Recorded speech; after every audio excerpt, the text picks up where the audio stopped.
So there's so much associated with chronic illness or chronic pain conditions or disability and our sex life, right? We often don't want to have sex if we don't feel confident, if we feel like we are unattractive because we have now gained 100 pounds in 3 years because of steroids, or all of our hair has fallen out because of medication, or what have you. If we don't feel confident, we're not going to feel sexy, and it's hard to get turned on if you're self-conscious. By the same token, it's hard if you have no self-esteem, right?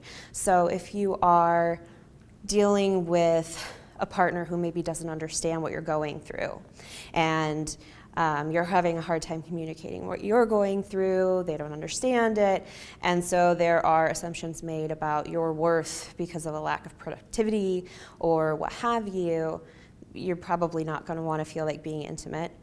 And then there is the very physical side of it. It's, well, I might like a certain position, but I can't get into that position right now, so I'd rather just not have sex. Or, things like vulvodynia, or things that are going to cause very, very painful reactions to sex or sexual activity.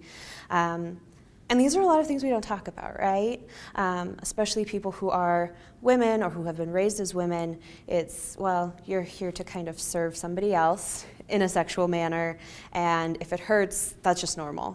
Like, not, hey, here are some things to do about that, or no, it's not supposed to hurt, or any of these number of things that come along with being sex positive and body positive that I really think have to be folded into all the work that we do with chronic illnesses and disabilities and chronic pain conditions, because sex is an important part of life. There are people who are asexual or who are not as interested in sex, and that's fine. For me, I'm extremely interested in sex. I make inappropriate jokes at very inappropriate times.